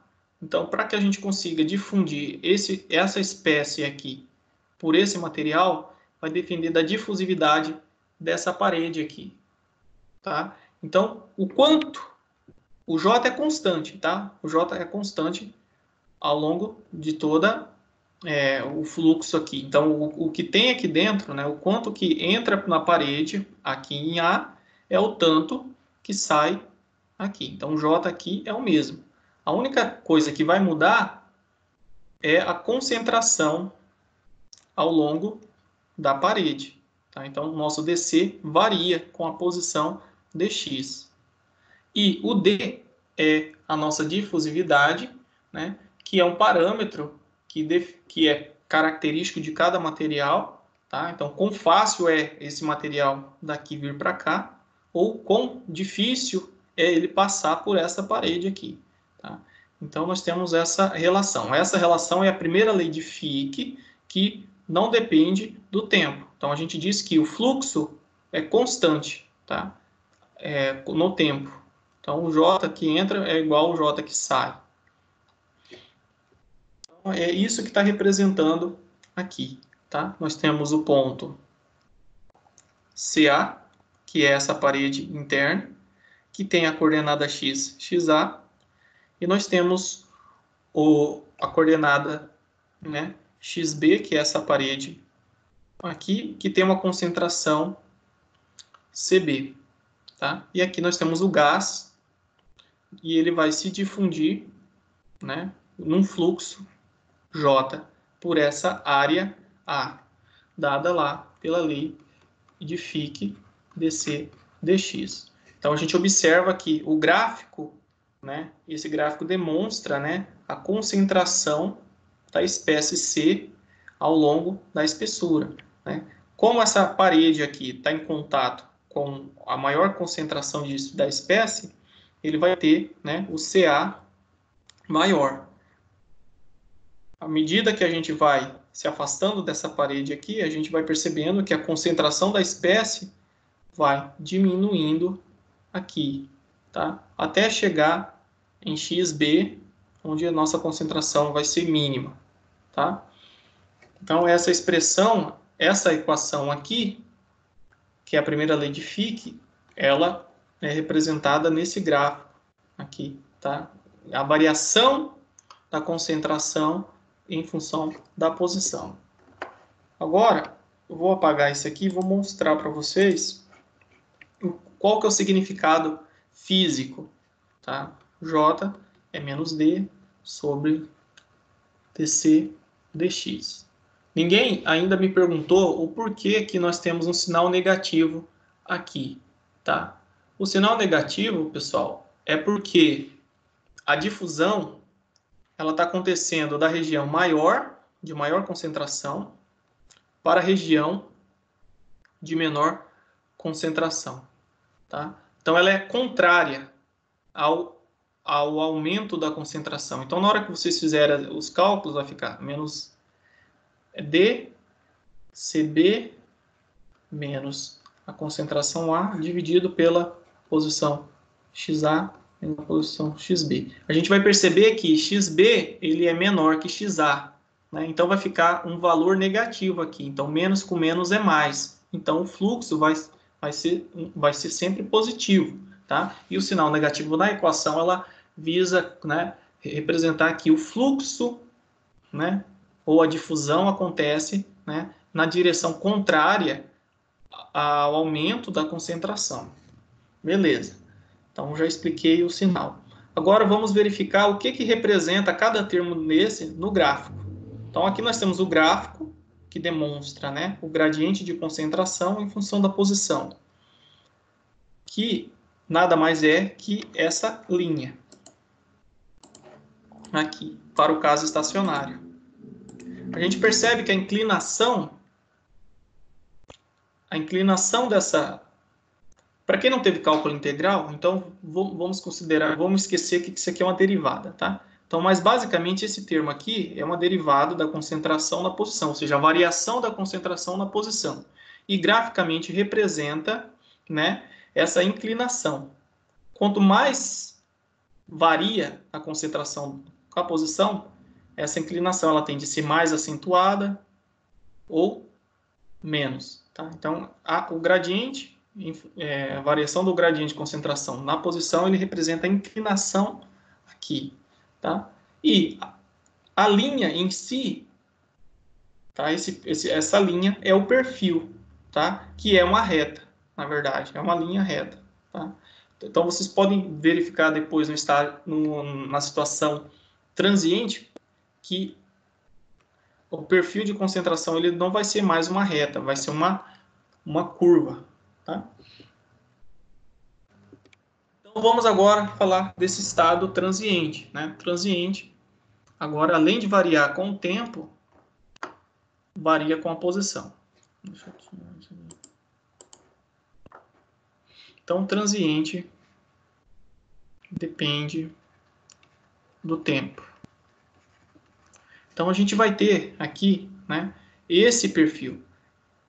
Quando nós estamos tratando da difusão numa situação temporal, a gente precisa da segunda lei de Fick, tá? Então, a primeira lei de Fick considera o estágio estacionário e a segunda, o transiente, ok? Então, a segunda lei de Fick, ela é obtida por essa equação aqui, diferencial parcial. Ela é uma equação complexa, tá? Mas, basicamente, vocês precisam entender que agora o gradiente de concentração depende da variável tempo e também da posição x. Então, depende de duas variáveis. E fisicamente a gente consegue observar que o fluxo J de difusão, ele não é mais constante, tá? Ele não é mais constante. O fluxo J de A é diferente de B, ou seja, o que entra não necessariamente vai ser igual ao que sai, porque pode estar acontecendo dentro do material, né, daquela paredezinha lá, um acúmulo. As espécies ficam aprisionadas ali, né, dentro da região que é difundida, né? Então, a espécie que está se difundindo, ela pode se acumular, né? Ou pode haver um esgotamento da espécie aqui. Então, não necessariamente o fluxo mais vai ser constante.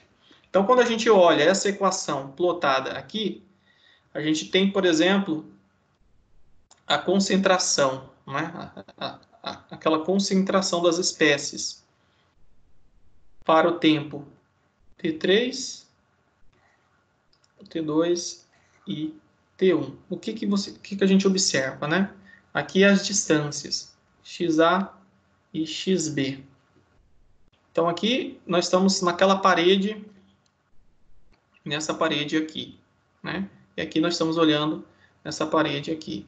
Então, a gente percebe que a concentração de espécies, né?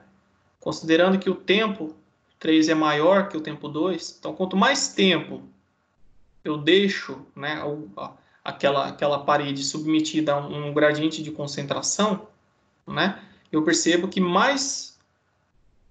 maior é a quantidade de espécies que se difundem. Ó. Então, aqui, ó, se a gente observar o tempo 2 que é menor, né, a distância com que a espécie vai difundir dentro do material é menor que quando eu deixo, né, menos tempo.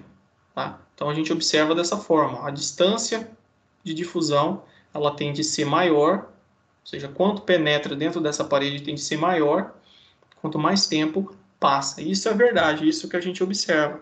Agora, nesse caso aqui, no regime estacionário, imagina que é uma parede muito porosa, né? Que pouca coisa, ou praticamente nada é retido ali. Mas é muito difícil ter uma situação assim na prática, tá? Então, aqui nós temos um caso prático de aplicação da difusão, tá?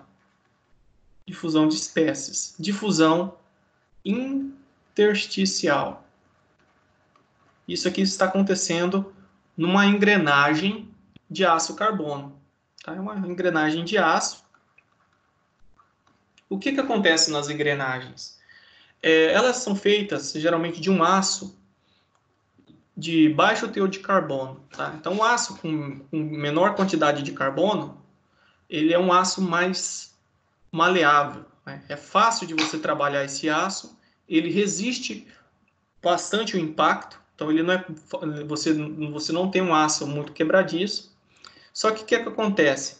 Se você usar a engrenagem de aço sem fazer essa difusão aqui de carbono na superfície, a gente vai ter com que esses dentes de engrenagem se desgastam muito facilmente. Então, o aço com baixo carbono, ele não quebra fácil, né? Ele amassa, porém ele não quebra. Então, a gente diz que ele tem uma tenacidade muito alta. Só que ele é pouco duro, né? Então, ele se desgasta quando você tem um contato de uma engrenagem com a outra. Então, o que os engenheiros e cientistas conseguiram fazer? Então, a gente vai difundir carbono, porque o carbono ele aumenta a dureza do material, né? Então, a gente vai criar apenas uma pequena camada mais dura na superfície e vamos manter o núcleo tenaz, né? Porque as engrenagens elas sofrem choque. Se toda a engrenagem for dura, como os seus dentes, qualquer tranco, né, a gente quebraria a engrenagem. Então, aplica-se o que a gente chama de cementação. Né? Coloca essa engrenagem numa atmosfera rica em carbono e o carbono começa a penetrar, né, na camada da engrenagem. Então, a gente tem essa difusão acontecendo dentro da engrenagem. Tá? Então, quanto mais tempo eu deixo o material, ou seja, a engrenagem submetida a essa atmosfera, maior é aquela distância com que o carbono vai penetrar. Então, aqui nós estamos olhando um zoom. Né? Nós pegamos esse dentezinho e está olhando aqui. Aqui é o núcleo, né? A parte onde é o aço, de baixo carbono, e aqui é a camada em que o carbono penetrou e se difundiu na engrenagem. Então, as engrenagens, a maioria, né, são cementadas, são tratadas através da difusão intersticial do carbono. Eu comentei, né, a respeito do D, que é o coeficiente, né, de difusão. Então, esse coeficiente de difusão, ele denota, né, uma propriedade, né, de quão fácil, ou na verdade de quão rápido é, né, que uma espécie, ou seja, um átomo de um determinado material, penetre, né, dentro da peça, por exemplo. Então, o coeficiente de difusão D. Tá? Ele é em função da energia de ativação. Tá? Essa energia de ativação é aquela energia mínima que eu preciso fornecer para que eu consiga, né, fazer com que um átomo saia da sua posição e ocupe uma lacuna, ou que os átomos que estão de impureza nos interstícios se desloquem. Tá? Então, esse coeficiente de difusão, ele é em função dessa energia de ativação, da constante dos gases, R, tá? Que é uma constante universal, e da temperatura absoluta. Tá? Então, a temperatura ela vai influenciar na velocidade com que acontece, né, o fluxo de difusão. Tá? Aquele menos D, dC, dt. Esse D, que é o coeficiente de difusão, ele depende da energia de ativação. Então, um material, pessoal, que tem uma energia de ativação maior que o outro, a gente quer dizer o seguinte, que a difusão ela acontece com maior dificuldade nesse material aqui, tá? Porque quanto maior é a energia de ativação, maior é a barreira. Então, tem materiais que têm a energia de ativação maior do que os outros, tá? Então, é o quão fácil ou quão difícil é que uma espécie se difunda na outra. Agora, para a gente fechar a teoria, né, eu vou passar um exercício onde a gente fecha todo o conteúdo. Eu trouxe uma tabelinha onde resume, né, isso. Nós temos aqui, por exemplo, o ferro. Pessoal, desliguem o microfone se não for fazer nenhum questionamento. Então, beleza.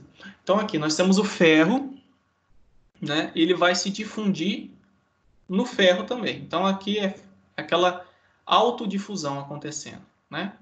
Então, o ferro ele vai se difundir no metal hospedeiro ferro-alfa, né? Que é o ferro CCC.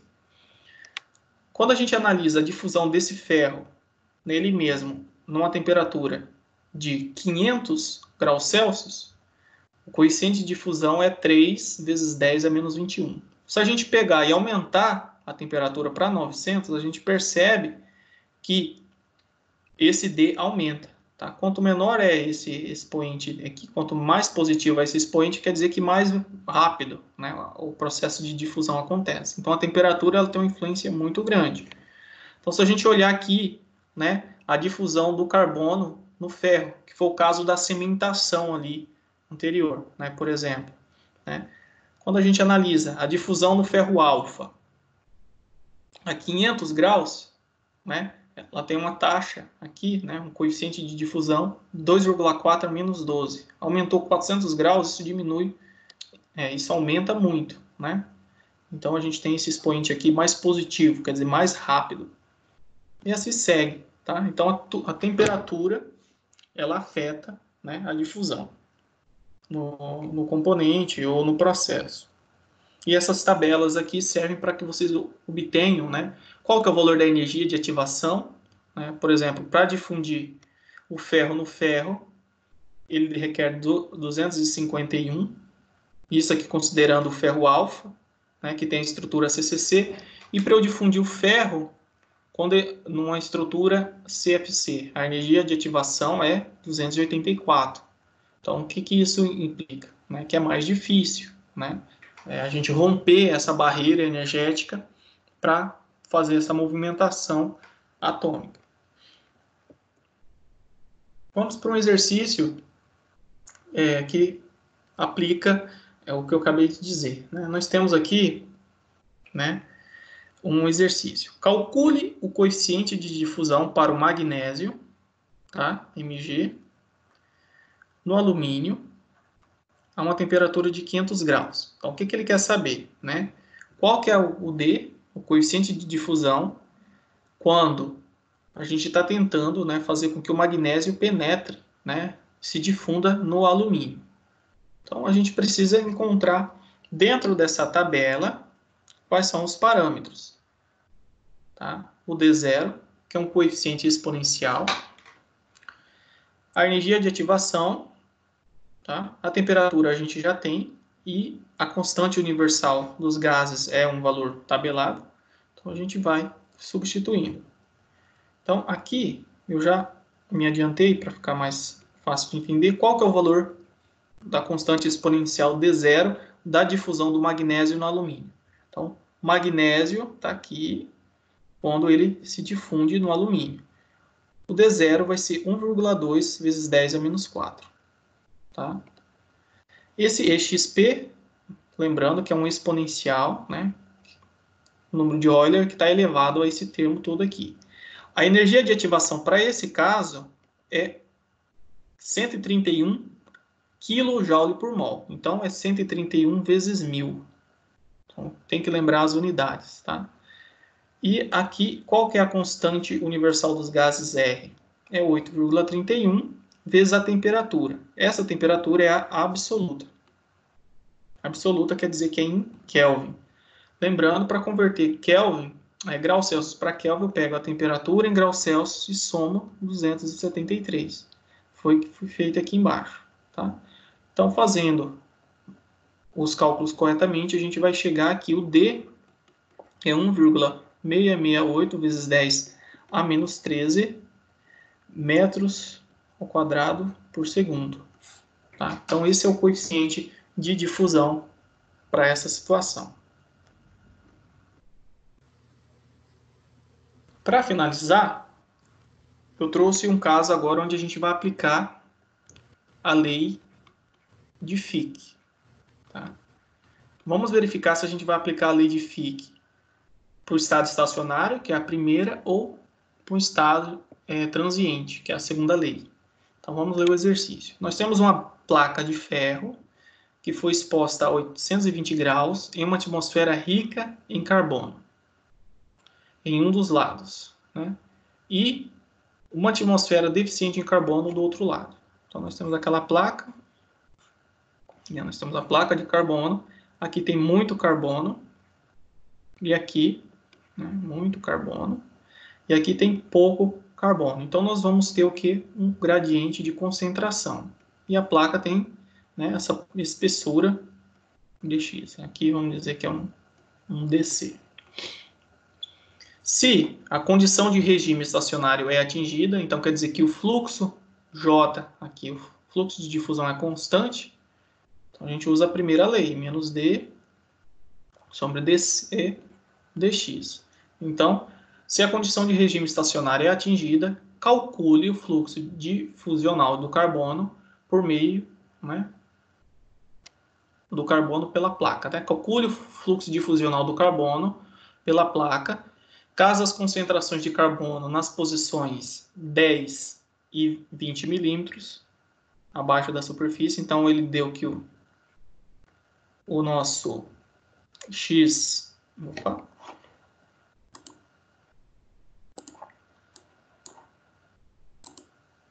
que o nosso XA é igual a 10 milímetros e o nosso XB é igual a 20 milímetros abaixo da superfície. Então, quer dizer que ele está querendo saber qual que é o fluxo nessa posição XA, né, considerando que esse ponto aqui é zero, né, x igual a zero, e nessa posição XB quando for 20, né, XB. Então, qual que é o fluxo que acontece nessas concentrações desse ponto e desse ponto. Então, vai haver um J aqui, tá? Porque há um gradiente de concentração.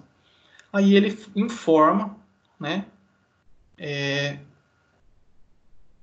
qual que é a vazão, né? A densidade máxima aqui. Deixa eu só apagar para a gente despoluir o que eu disse. Então, nós temos a parede. Aqui, nós temos uma concentração alta de carbono aqui e baixa aqui. A parede tem uma espessura dx, certo? E há um fluxo J aqui. Ok. Então, partindo dessa análise, ele forneceu, né? Ele quer saber o fluxo J, que é menos D sobre dC sobre dx, quando, né, nós estamos analisando as posições XA igual a 10 milímetros e XB igual a 20 milímetros. Dado, né, aqui que o coeficiente de difusão D é igual a 3 vezes 10 a menos 11 metros por segundo, né? E aqui nós temos as concentrações, né, no ponto XA e no ponto XB. Então é simples, é só aplicar a equação. Então, dado que o gradiente, que o coeficiente de concentração é menos 3 vezes 10 a menos 11, o DC, que é o gradiente de concentração, é o XA menos o XB. Nós sabemos que o XA, o CA, que é a concentração A, é 1, e a concentração, perdão, pessoal, aqui é o CA, aqui é o CB. A concentração A é a maior, tá? Então, a concentração A é 1,5 e a concentração B é 1.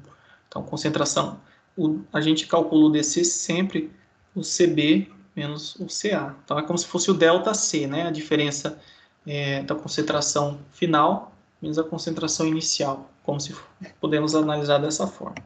Então, vai ser 1 menos 1,5 dividido pelo dx aqui, que é a diferença de posição. Então, é xb menos o xa, que vai ficar 20 menos 10.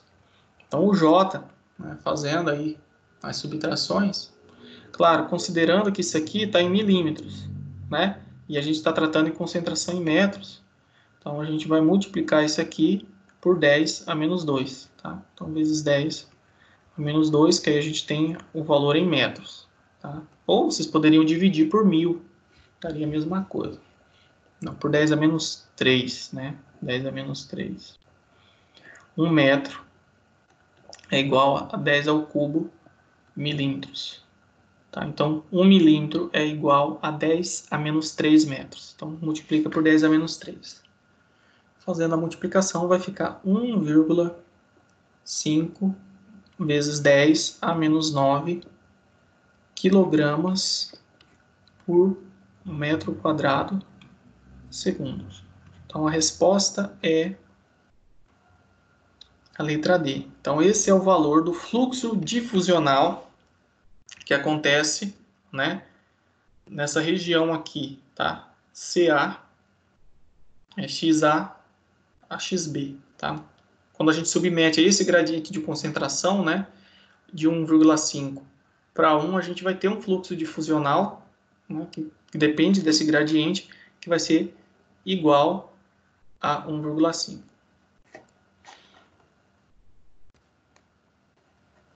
Pessoal, ficou alguma dúvida em relação ao conteúdo? Porque praticamente é isso que a gente tem para hoje. Professor, eu fiquei com a dúvida no exercício anterior, no outro ali. De onde o senhor tirou esse 8,31 aí? Tá. O 8,31, ele não é ele é uma constante dos gases, tá? Não é obtido na tabela, ok? Mais alguma dúvida? Lucas, Caio, Rafael? Ninguém? Então é isso. Professor, quando ocorre essa difusão, a peça, a hora que você tirou o calor dela lá, a pressão, assim, ela fica soldada ou ela fica livre novamente? No caso da cimentação que acontece de uma engrenagem, você pode fazer a cimentação. Sabe como que o pessoal fazia a cimentação antigamente? Eles colocavam uma peça, por exemplo, dentro de uma churrasqueira, onde tem muito carvão, ali tem muito carbono. Então você põe a ferramenta ali, o carbono vai penetrar na superfície, vai ficar como se fosse uma pequena camada ali, tá? De carbono que vai penetrar onde? Naqueles espaços entre os átomos, que é o interstício. Não vai acontecer soldagem, ele vai ficar impregnado ali. É como se você pegasse uma espuma, né, e jogasse talco na espuma. Vocês vão perceber que uma quantidade de talco vai penetrar dentro daqueles poros da espuma. É basicamente essa analogia que você tem que verificar. Ah, sim. Beleza? Beleza. Gabriel, você tinha perguntado alguma coisa? Não, professor. Não. Eu só fiz do 8,31. Então, tá bom. Então, pessoal, se não tiver nenhum questionamento, a gente encerra a aula de hoje e eu vou disponibilizar esta aula ainda hoje, tá? Só que eu preciso esperar carregar o arquivo, demora um pouquinho. Então, assim, mas ela vai ser disponibilizada hoje. Em correlação à aula da sessão 2.2, que foi disponibilizada, mas não gerou áudio, eu vou gravar ela novamente. Então, até sexta-feira, vocês podem ter acesso a ela também, para quem não assistiu, tá ok? Um comentário. Todas as atividades que estão para postar, na verdade, para entregar, tem que ser via link. Eu recebi um monte via e-mail. Então, quem enviou por e-mail, acesse a seção onde você encontrou o exercício e lá embaixo você clica que vai direcionar um link para envio, tá? Então, quem enviou por e-mail, reenvie a atividade pelo link do formulário correspondente, porque aí eu consigo, né, criar uma planilha certinha, organizada com as atividades. Ok? Professor, em relação a essa questão do exercício, quem tipo fez o exercício e viu que está errado e quiser refazer e mandar de novo, pode ou não? Pode. Quem pode reenviar, tá? Só que assim, você pode fazer apenas para praticar. Se você enviou uma vez, mesmo que o exercício não esteja correto, não vai ter nenhum problema, tá? Eu estou avaliando o desempenho em relação a tentar fazer o exercício, né? Porque muitos acabam não fazendo se a gente não pontuar, né? Então, o que eu estou avaliando nessa atividade é o esforço mesmo em fazer, tá? Então, você fez, viu que errou, corrija, tenta, né, verificar onde errou, beleza. Na prova, não. Aí na prova a gente vai considerar o que vocês fizeram lá, tá? Mas nessas atividades aqui é para praticar e verificar se vocês estão realmente entendendo o conteúdo. Putz, eu não sabia disso, não. Eu tentei fazer, eu falei, não consegui chegar no resultado, então eu deixei